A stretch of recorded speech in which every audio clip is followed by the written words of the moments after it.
নতি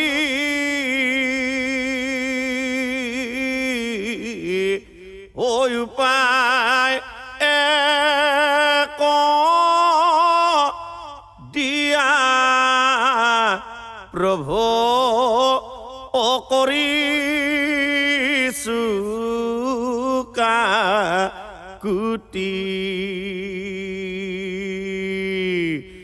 হে প্ৰভু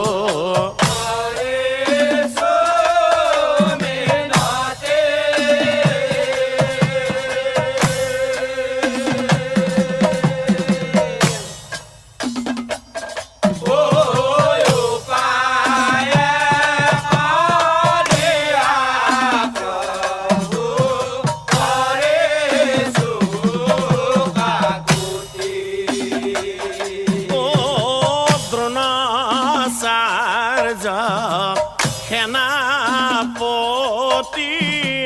কৌৰৱে পাইছে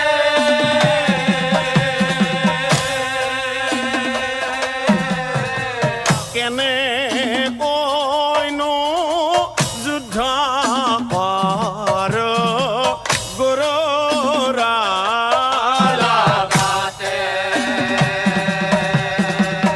পিতৃ গুৰু আমাৰ কেনে কইব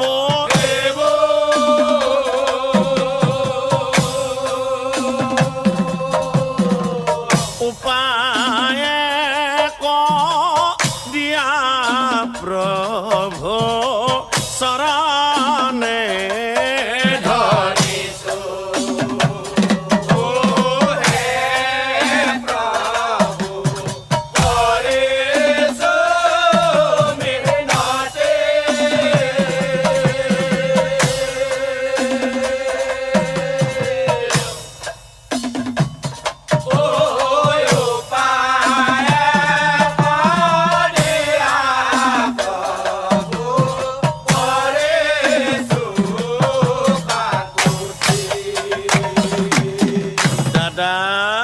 এই কথা শুনি শ্ৰীকৃষ্ণই ও হাঁহি বেলা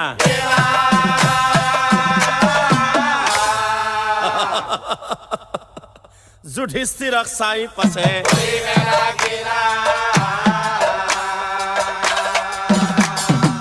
যুধিষ্ঠিৰক চাই পাছে এই কৃষ্ণই বোলে শুনা দাদা আমাৰ অৱসৰ দাদা দ্ৰোণাচাৰ্যক বধ কৰাৰ দ্ৰোণাচাৰ্যক বধ কৰাৰ দাদা যদিহে ক'ব পৰা দাদা দ্ৰোণৰ আগেই যদিহে ক'ব পৰা দাদা দ্ৰোণৰ আগেই যে দ্ৰোণৰ পুত্ৰ মৰি গ'ল ভীমৰ হাতে তাৰ পিছত দাদা ও শুনা দাদা ধৰ্মৰাই ও আমাৰ সময়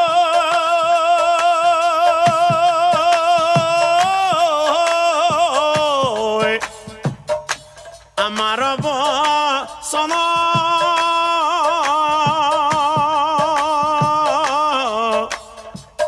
ভীমে আহি ক'ব দাদা ও ভীমে আহি ক'ব দাদা অস্বস্থমা হত শুনা দাদা ধৰ্মৰায়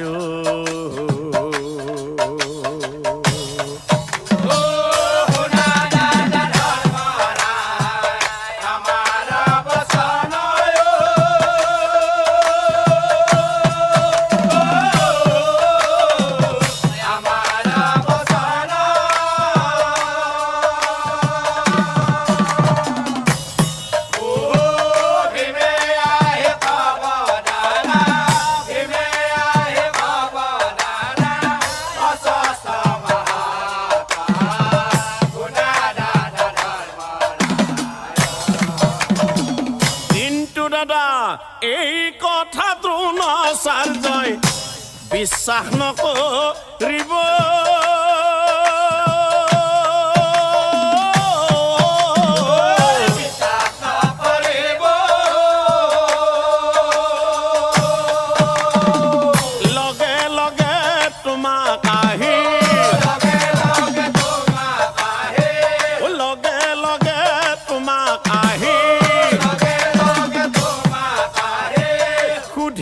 ধৰিব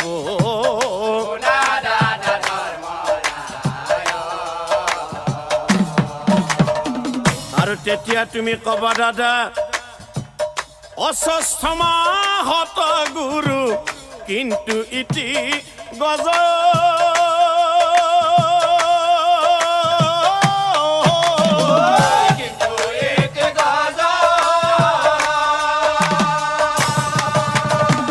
লগে লগে শংখ ঘণ্টা লগে লগে শংখ ঘণ্টা ও বাজিব লাগিব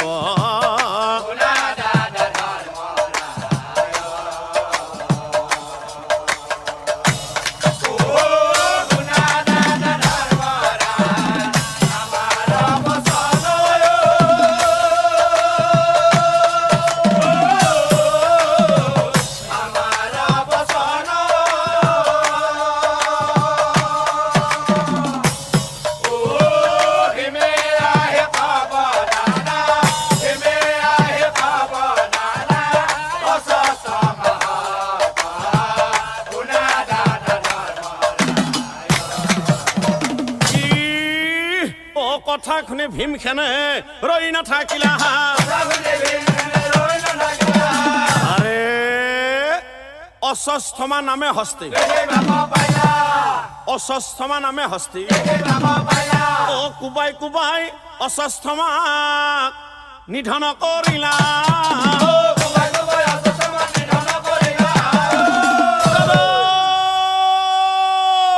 দাদা অষষ্ঠমা মৰিল দাদা অষষ্ঠমা মৰিল দৌৰি আহি ভীমখেনে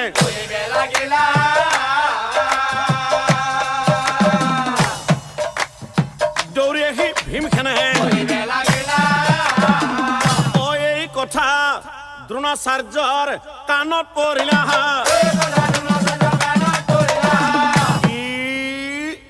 অষষ্ঠমা মৰিল মানে মোৰ পুত্ৰ মৰিল নাই নাই ভীমখেনক চাই পাছে মিছা কথাৰ ফুল জাৰি নামাৰিবি তই সোণেৰা বৃকোদৰ সোণেৰা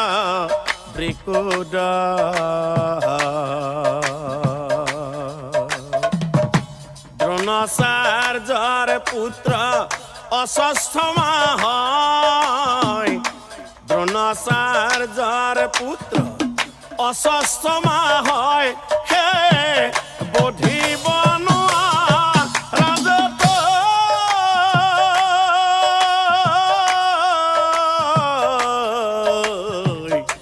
বধিব নোৱাৰা ৰাজেত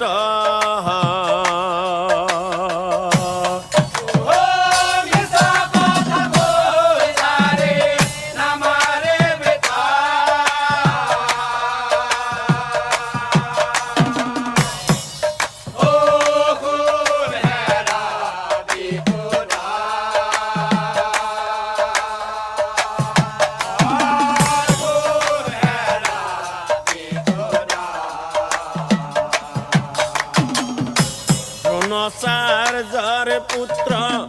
অষষ্ঠমা হয় দ্ৰোণাচাৰ্যৰ পুত্ৰ অষষ্ঠমা হয় হে বধিব নোৱাৰা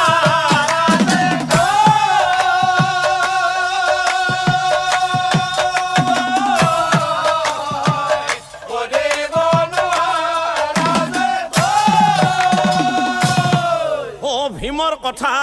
দ্ৰোণাচাৰ্যই বিশ্বাস নকৰিলা হেৰৈ ভূপা যুধিষ্ঠিৰৰ আগে যাই হে ধৰ্ম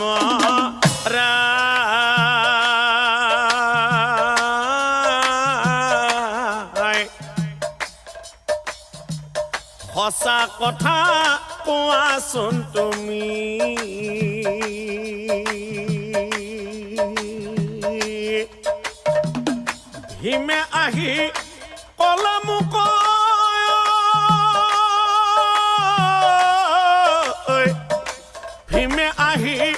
কলে মোক পুত্ৰ মৰা বুলি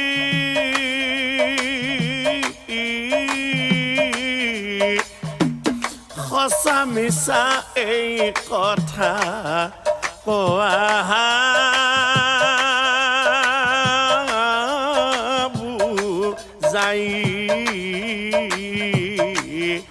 কোৱা বুজাই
কথা শুনি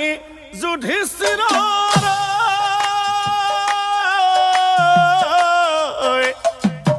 কথা শুনি যুধিষ্ঠিৰৰ মহাচিন্তা ভৈলা দ্ৰোণাচাৰ্যক চাই ধৰ্মই পঢ়িবে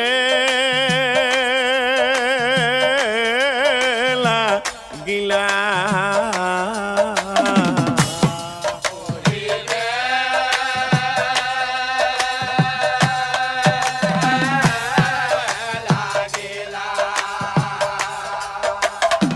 ও অশ্বস্থমা হত গুরু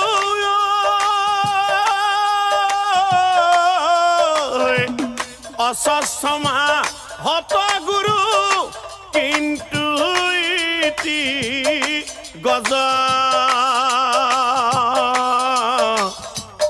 লগে লগে শঙ্খ ঘণ্টা বাজিবে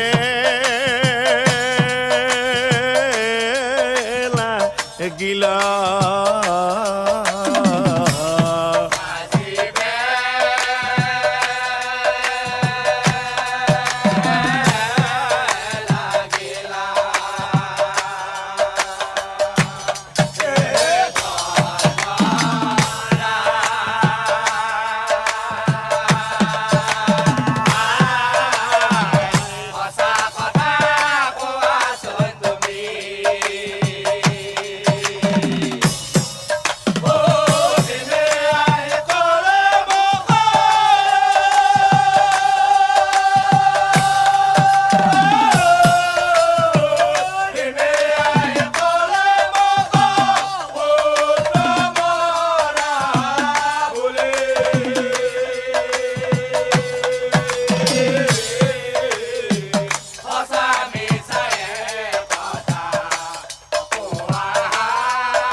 শব্দ দ্ৰোণে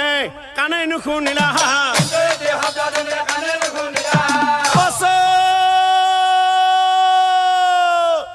পুত্ৰ মৰা বুলি দ্ৰোণে পুত্ৰ মৰা বুলি দ্ৰোণে ঠিক সেই সময়তেই অ শ্ৰীকৃষ্ণই ধৃষ্টদ্যুম্নক ইংগিত কৰিলা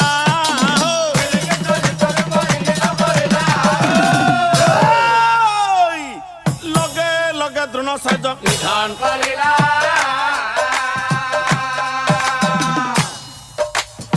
লগে লগে দ্ৰোণাচাৰ্যক নিধন কৰিলা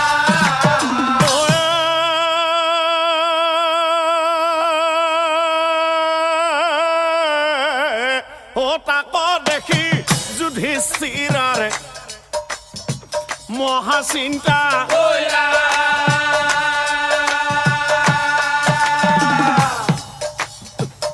কান্দি কান্দি কৃষ্ণৰ আগে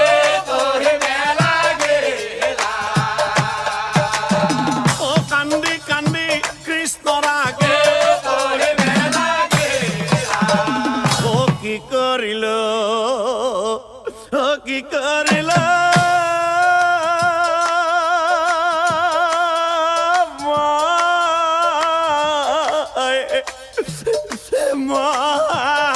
ফুল কৰিল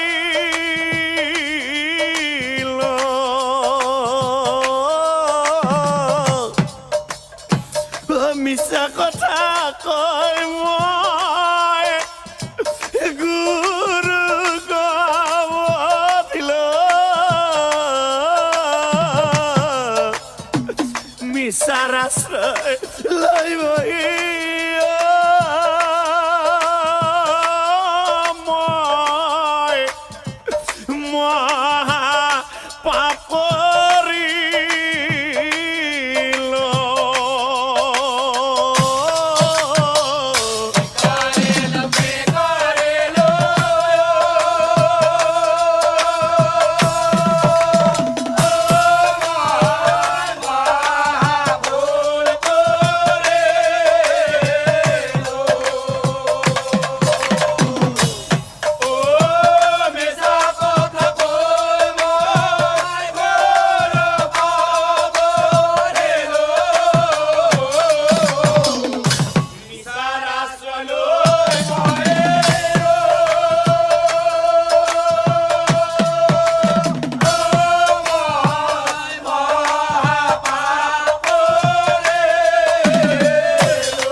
কথা বিশ্বাস কৰি বহিয়া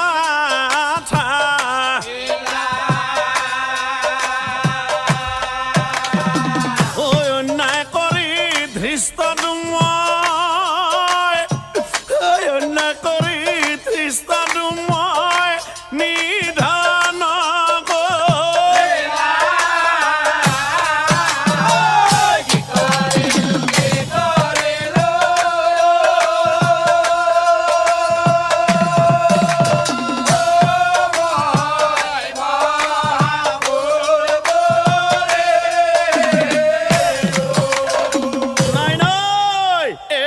দেখি অৰ্জুনে ক্ৰোধত জ্বলিলা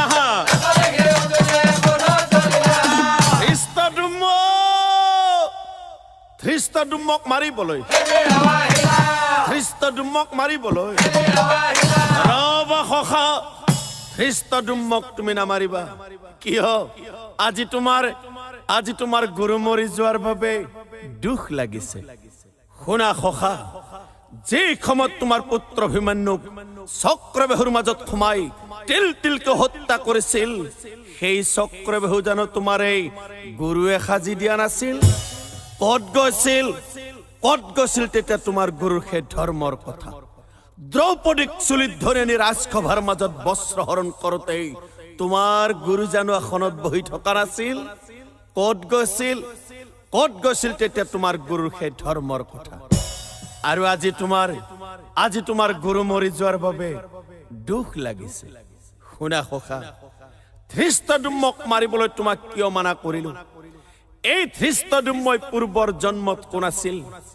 কিয় ধৃষ্টদ্যুম্নৰ হাতত দ্ৰোণাচাৰ্যৰ মৃত্যু হ'ল মই কওঁ শুনা যাদৱ বংশৰ জ্যেষ্ঠ আছিল পিতা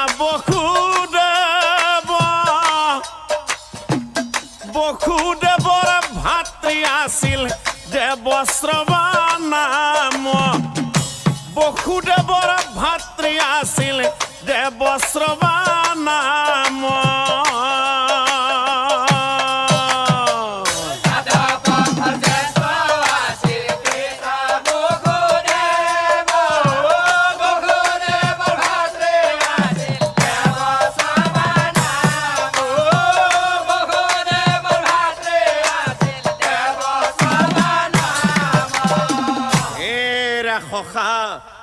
দেৱশ্ৰৱাৰ পত্নী আছিল নিহাৰিকা আই।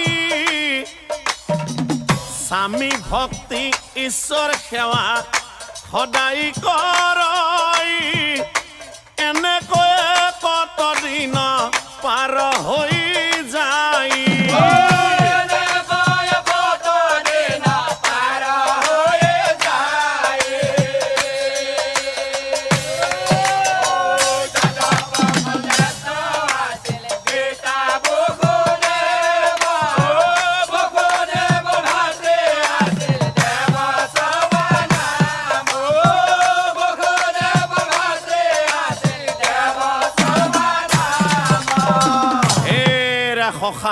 সিহঁত দুইজন মোৰ কোন আছিল জানা? অ খুৰা আৰু খুৰী আছিল। সিহঁত দুয়োজন একদিনা কি ঘটিলা? একদিনা কি ঘটিলা? অ কতদিনৰ মোৰে খুৰী গৰ্ভৱতী ভৈলা।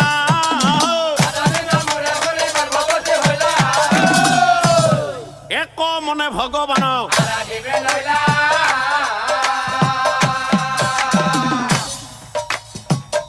মনে ভগৱান হে প্ৰভু ভগৱান ধৰিছ শৰণ।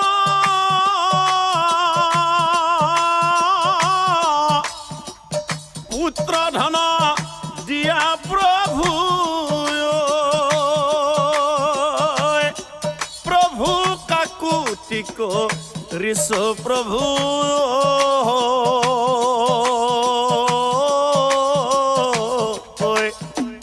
হে প্ৰভু ভগৱান মনৰ আশা প্ৰভু আমাৰ কৰা পুৰাণ। মনৰ আশা প্ৰভু আমাৰ কৰা পুৰাণ।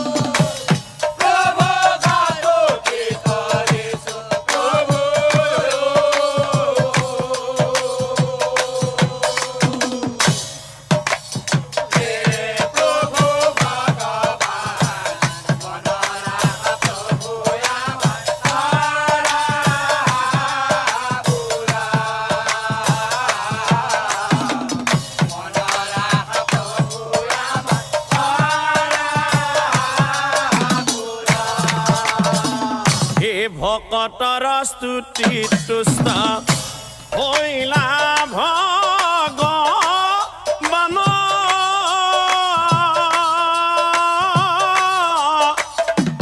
পুত্ৰ ধন এক প্ৰভু প্ৰভু কৰিলা অৰ্পণ প্ৰভু।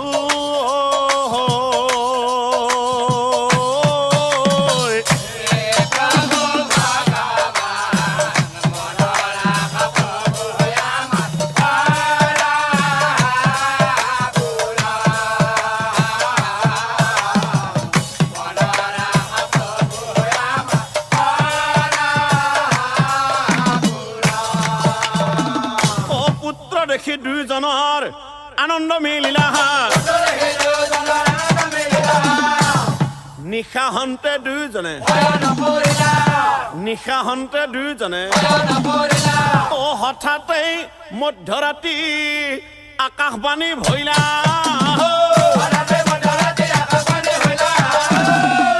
দুয়োজনক চাই পাছে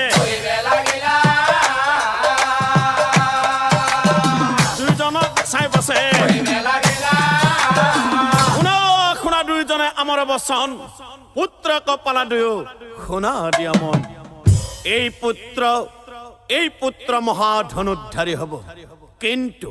18 বছৰ বয়সত 18 বছৰ বয়সত যদু বংশৰ হাততে তাৰ মৃত্যু হ'ব।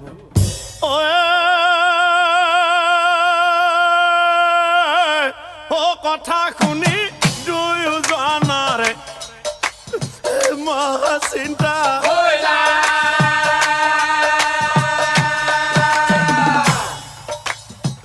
পুত্ৰ কহাৱতী ধৰি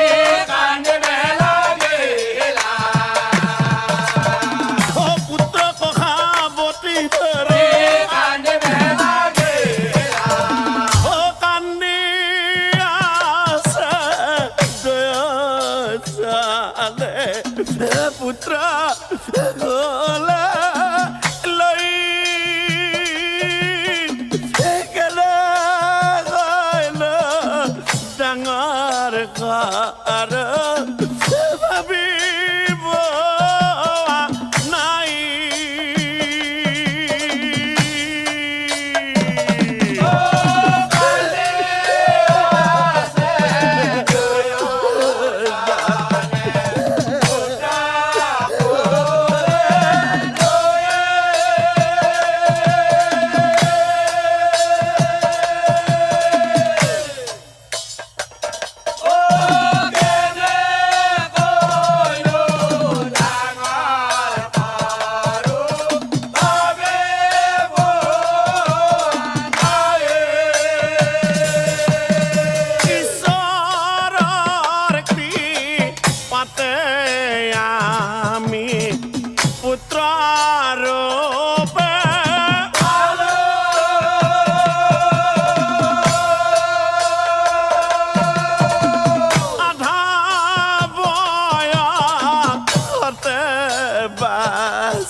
নাকান্দিবা প্ৰিয়া, নাকান্দিবা। কান্দিলে আমাৰ বাচ্চাক আমি জীয়াই ৰাখিব নোৱাৰো। তাতকৈ আমি এটা কাম কৰো বলা। অহাকালি ৰাতিপুৱা পাচি এটা সাজি নদীৰ ঘাটলৈ যাওঁ আৰু আমাৰ মৰমৰ বাচ্চাক সেই পাচিৰ ভিতৰতে ভৰাই নদীৰ জলত ভৰাই দিওঁ। পানীত যদি তাক একোৱে নাখায় নিশ্চয় তাক কোনোবাই পাব আৰু সি আনৰ ঘৰতে ডাঙৰ দীঘল হ'ব প্ৰিয়া, আনৰ ঘৰতে সি ডাঙৰ দীঘল হ'ব। সি বুলি দুয়োজনে আলোচনা কৰিলা।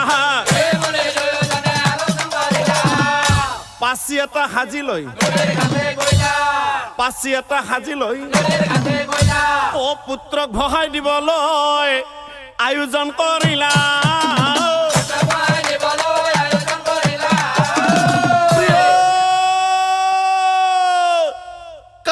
কান্দি ভাৰজা গে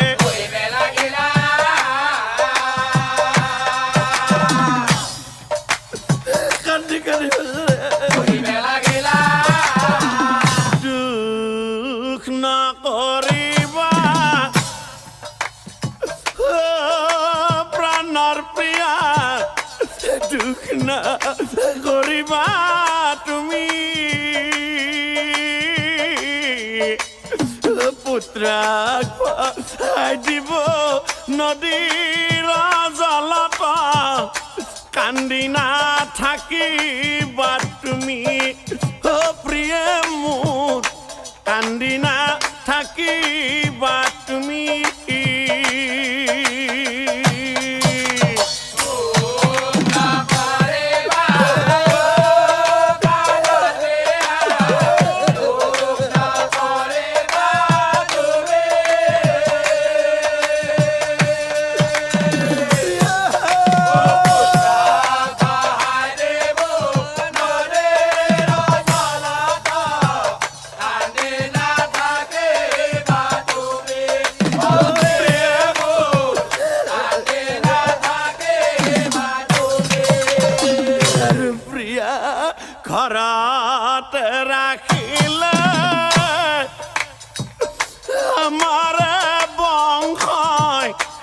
মাৰিয়ে পেলাই বুটা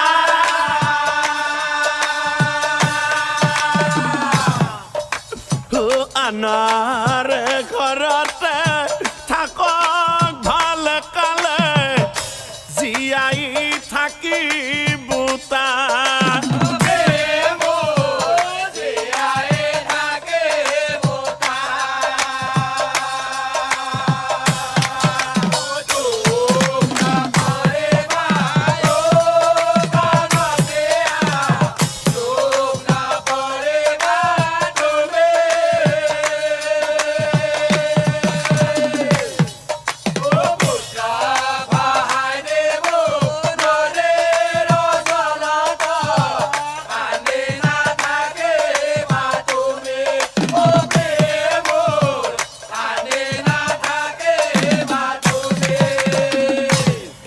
চাওক ৰাইজ ৰাখে হৰি মাৰে কোনে শাস্ত্ৰৰ বচন কান্দি কান্দি ভহাই দিলা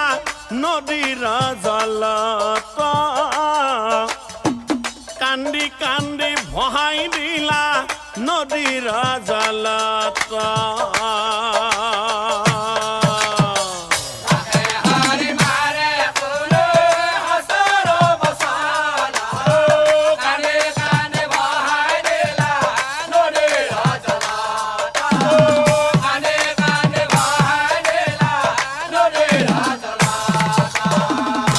পাচিৰ মাজত শিশু গোটে হাঁহিয়ে থাকে পানীত ভাহি যায় আছে একো নাজানিলা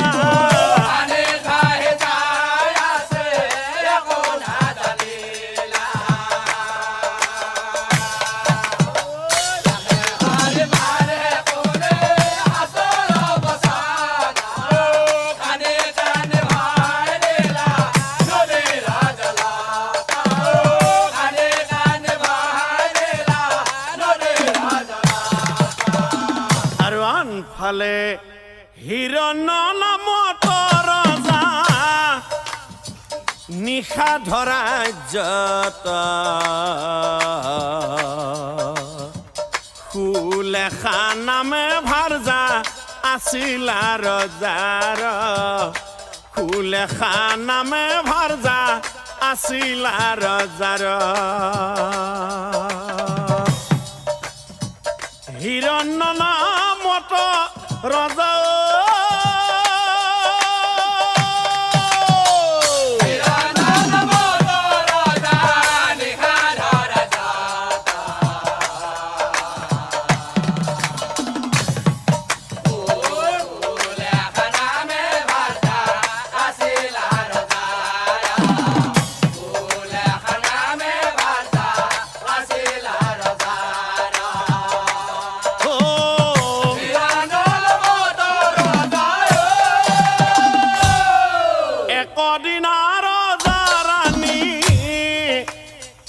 মনৰ আনন্দতে ফুৰিবলৈ গইলা দুয়ো নদীৰ পাৰে পাৰে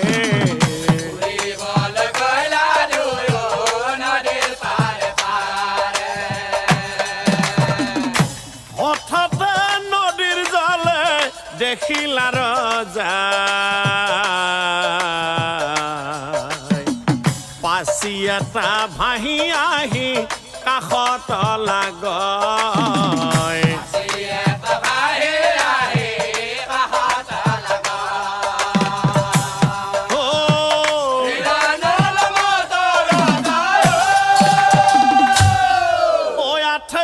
পাচিটো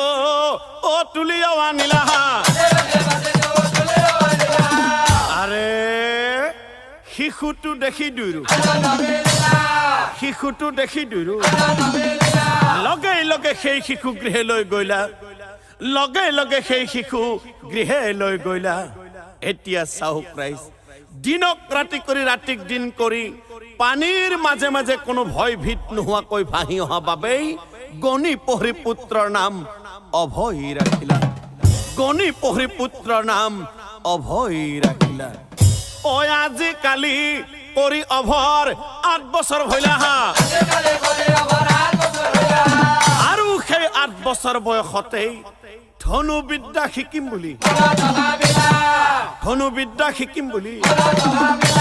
8 বছৰ বয়সত অভয়ে মনে মনে ভাবে পাণ্ডৱৰ ভাতৃ অৰ্জুন নামে আছে কজন সেই বলে মহাধনুৰ্ধাৰী দ্ৰোণাচাৰ্যৰ ওচৰলৈ যাও তাতে মই ধনুবিদ্যা শিকি অৰ্জুনতকৈ হম মই ডাঙৰ ধনুৰ্ধাৰী ঐ এহি বুলি অভয়ে ৰৈ নাথাকিলা দ্ৰোণাচাৰ্যৰ কাষে যাই ও দ্ৰোণাচাৰ্য অভয়ে প্ৰণাম কৰিলা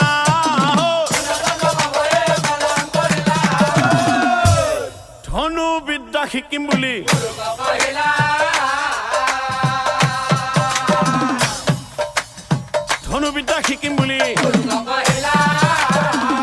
আৰু তেতিয়া দ্ৰোণাচাৰ্যই অভয়ক চাই কৈছিল হেৰৈ বোপা তোমাক ধনুবিদ্যা শিকোৱাত মোৰ কোনো আপত্তি নাই কিন্তু বোপা যুৱৰাজৰ বাহিৰে আন কাকোকে ধনুবিদ্যা শিকাব নোৱাৰো এই কথা দি থৈছো পূৰ্বতে ভীষ্মৰ আগে ও কথা শুনি অভয়ৰ মহাদুখ ভইলা বিদায় গুৰুদেৱ বিদায় গুৰু প্ৰণাম কৰি মনৰ বেজাৰ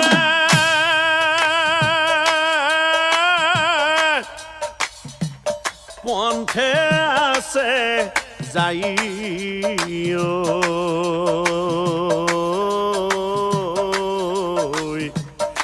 অভয়ে মনত ভাবিলা যিকোনো উপায়ে ধনুবিদ্যা শিকি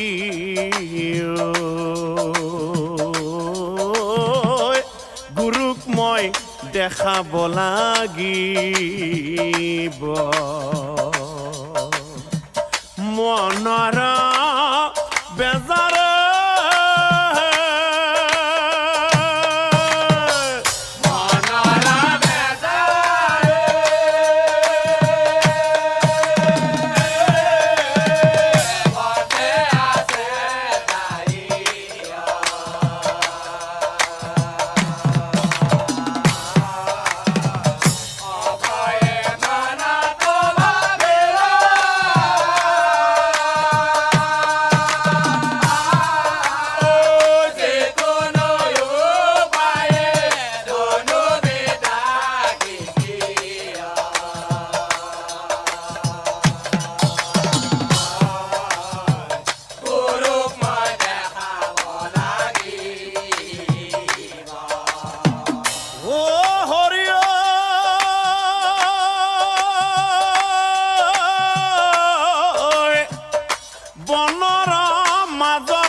দ্ৰোণাচাৰ্যৰ মূৰ্তি ধুনীয়াকৈ সজাই তুলিলা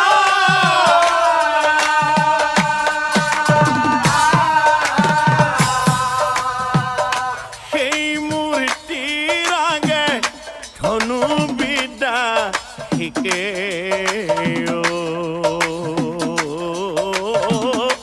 এই কথা দ্ৰোণে নাজানিলা মনৰ বেজাৰে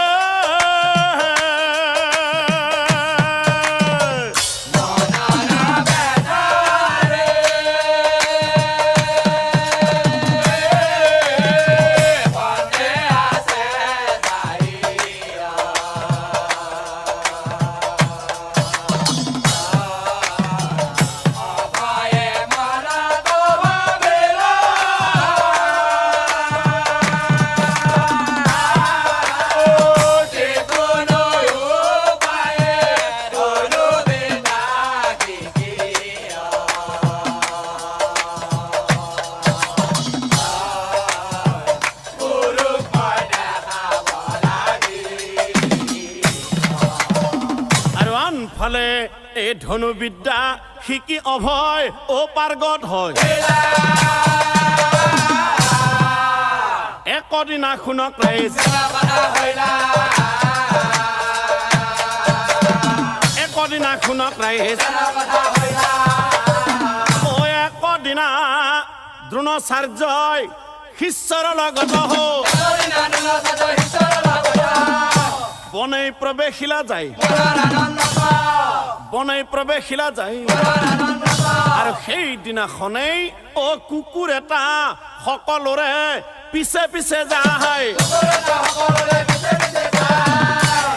আতনন্তৰে শুন আতনন্তৰে শুন সেই বননিত আছিল ভয় ধনুবিদ্যা শিকি ঘূৰি ঘূৰি সকলোৱে পাইলা সেই ঠাই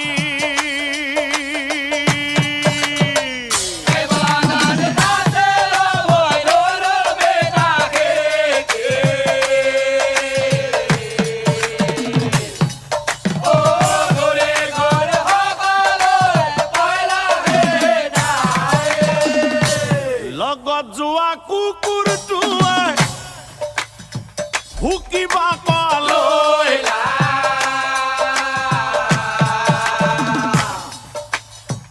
কুকুৰৰ শব্দ অভৰ কাণত পৰে লগেই লগেই শব্দ ভেদি বান অভয় প্ৰহাৰ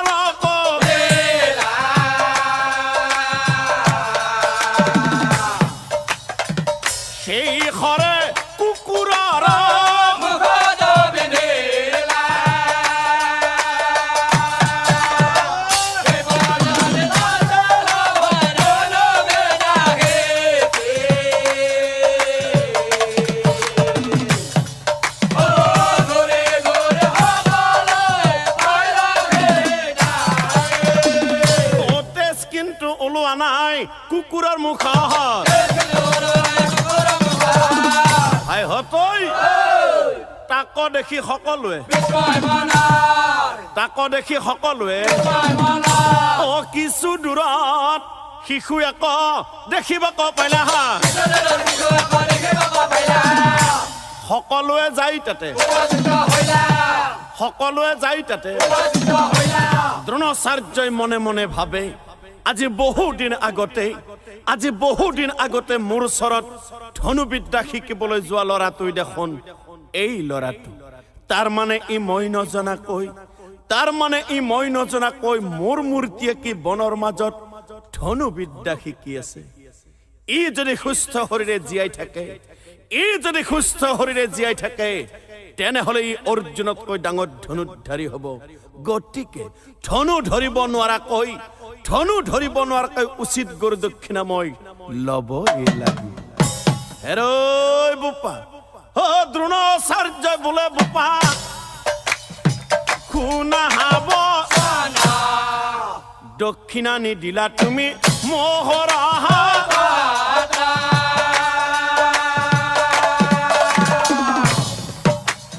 দক্ষিণা নিদিলা তুমি হেৰৈ বোপা তুমি বোধহয় এটা কথা নাজানা দক্ষিণা নহলে শিক্ষাৰ কোনো মূল্য নাই সেইকাৰণে এই কথা পালো হ'ব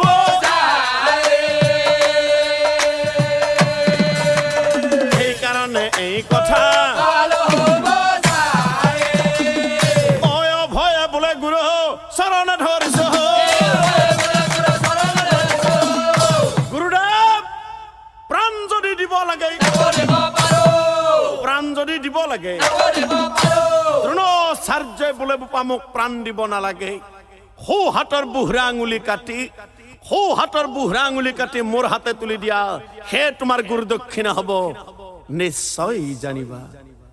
ও কথা শুনি অভয়ে ৰৈ নাথাকিলা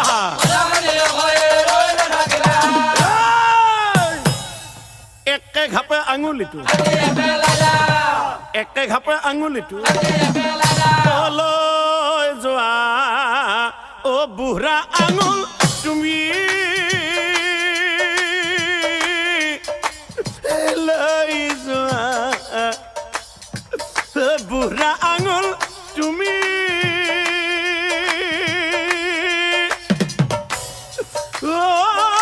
কেনেকৈনো ধলো ধৰি মই হে গুৰুদেৱ লৈ যোৱা বুঢ়া আঙুল তুমি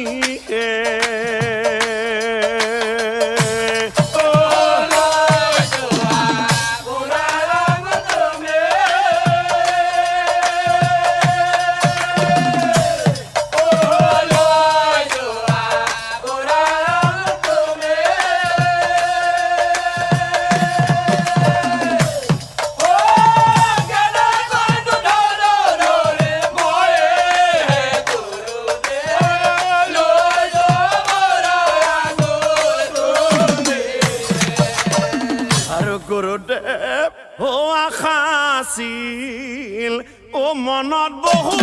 মুৰা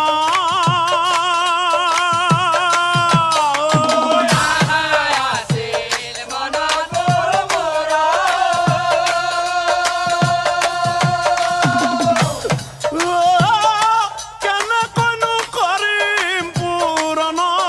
মোৰ গুৰুদেৱ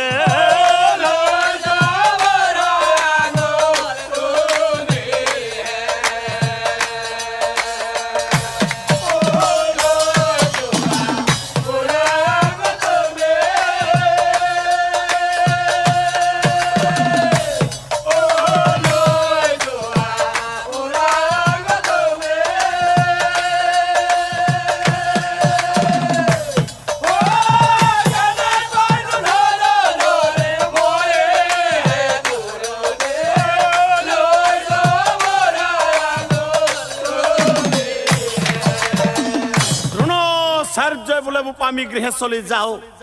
দুখ নকৰিবা তুমি কথা এটা কওঁ তোমাৰ ধনুবিদ্যাৰ প্ৰতি একাগ্ৰতা দেখি সঁচাকৈ মই অবাধ মানিলো আৰু আজিৰ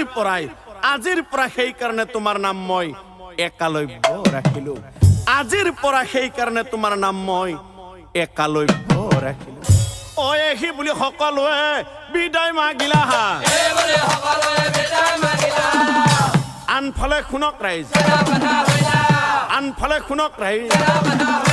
মগধ ৰাজ্যৰ ৰজা আছিল জৰাসন্ধৰাই একদিনা জৰাসন্ধই মনত ভাবই একালব্য নামে আছে নিশাত ৰাজ্যত সেই বোলা মহাধনুধাৰী তাৰ ওচৰলৈ যাওঁ তাৰ লগত মই মিত্ৰতা সাজো দুয়ো মিলি মথুৰাখন আক্ৰমণ কৰো ও হেন ভাবি জৰাসন্ধ ৰৈ নাথাকিলা হব কথা একালব্য আৰু এইফালে একালব্যই 4টা আঙুলি ৰেখি ধনুহৰ ধাৰে হব মহাৰাজ হব বুলি জৰাসন্ধ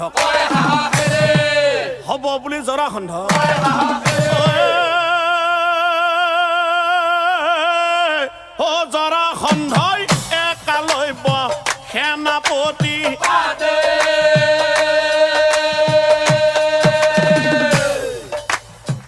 দুয়ো মিলি মথুৰাখন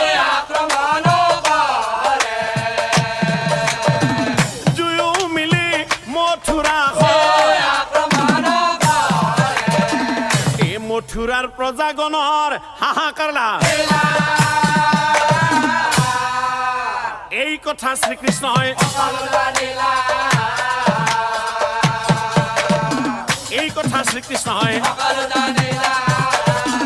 প্ৰভু কৃষ্ণই মনে মনে ভাবে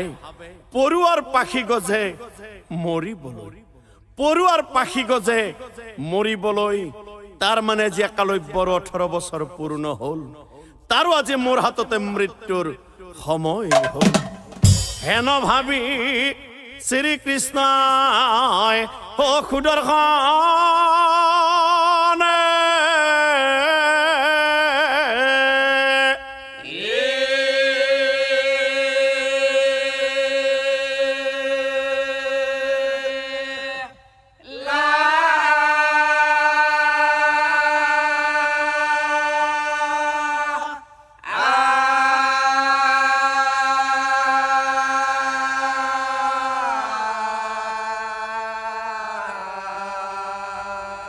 সুদৰ্শনে একালব্যৰ মুণ্ড ককা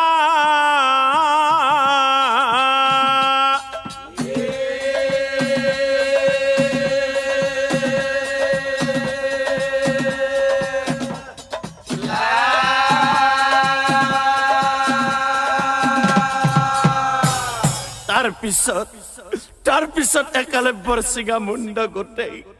খ্ৰীষ্টৰ চৰণে পৰি বাগৰি বাগৰি কান্দি কান্দি কৈছিল, হে প্ৰভু ভগৱান,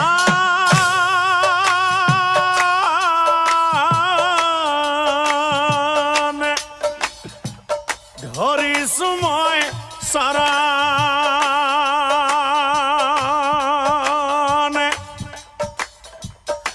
কিয়নো মাৰিলা মোক,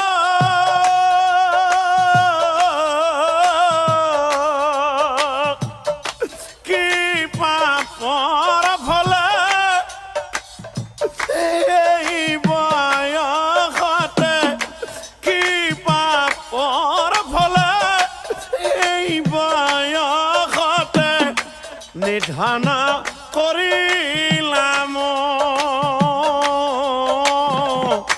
নিধন কৰিলা মোক।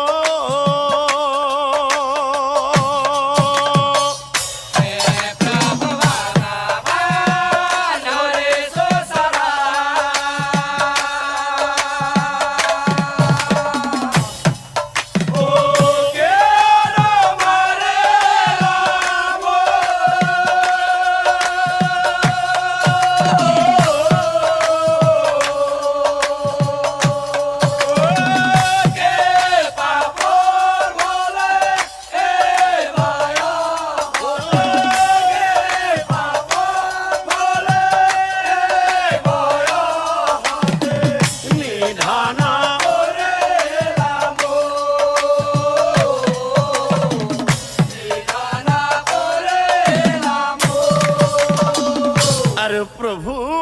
দ্ৰোণাচাৰ্য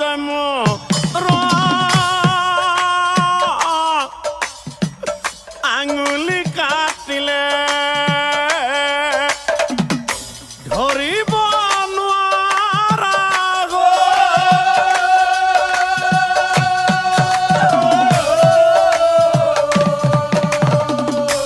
এই চাৰিটাৰে ধনুষাৰ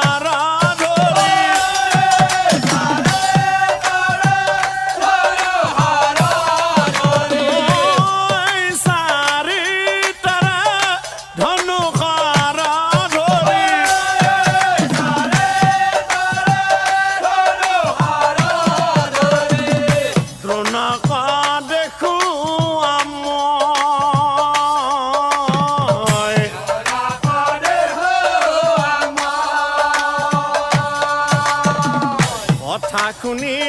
শ্ৰীকৃষ্ণ মিচিকিয়া হাঁহি কয়, শুনা তুমি মুহুৰব,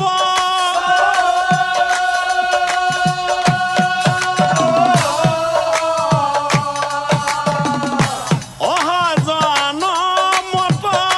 তোমাৰ মনৰ আশা,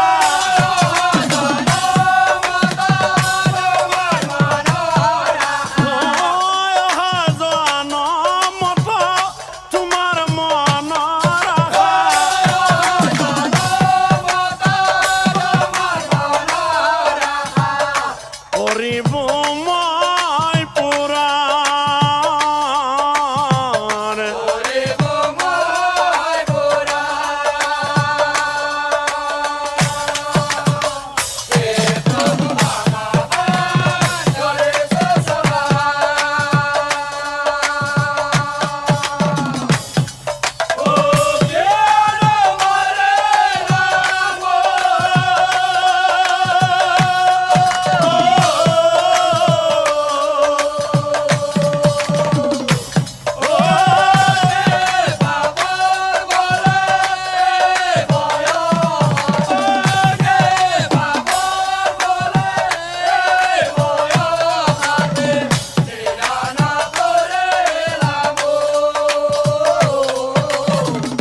একলব্য আমাৰ বচন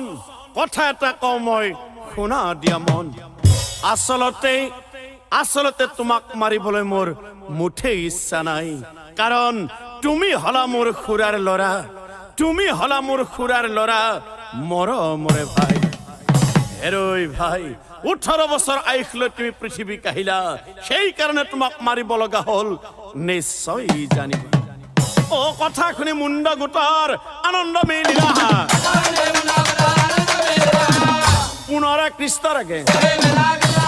পুনৰা কৃষ্ণৰ আগে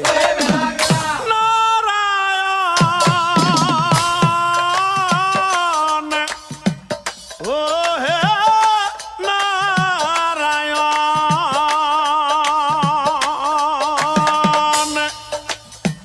ভকতৰ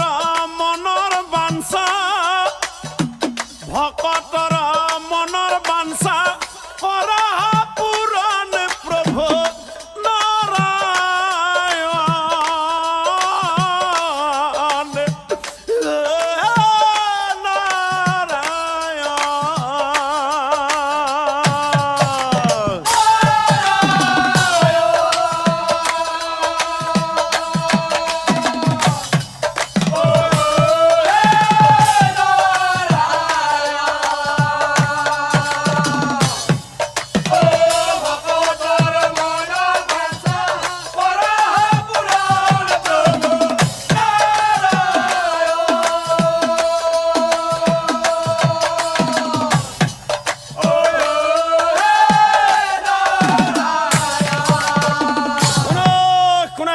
আমাৰ বচন অহা জন্মত মনৰ আশা তোমাৰ মই কৰিব পূৰণ অহা জন্মত দ্ৰৌপদীৰ ঘৰত ধৃষ্টদ্যুম্ন নামে তুমি জন্ম লভিবা কুৰুক্ষেত্ৰৰ যুদ্ধত তোমাৰ হাততে দ্ৰোণাচাৰ্যৰ মৃত্যু হ'ব নিশ্চয় এতিয়া বুজিলে নে সখা ধৃষ্টদ্যুম্নক মাৰিবলৈ তোমাক কিয় মানা কৰিছিল এই ধৃষ্টদ্যুম্নই পূৰ্বৰ জন্মত কোন আছিল কিয় ধৃষ্টদ্যুম্নৰ হাতত দ্ৰোণাচাৰ্যৰ মৃত্যু হ'ল শুনা সখা শিক্ষাগুৰু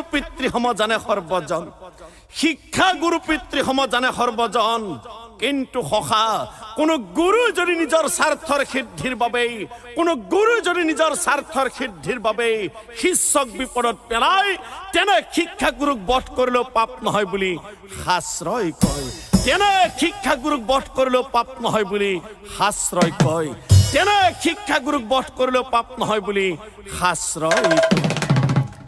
কয়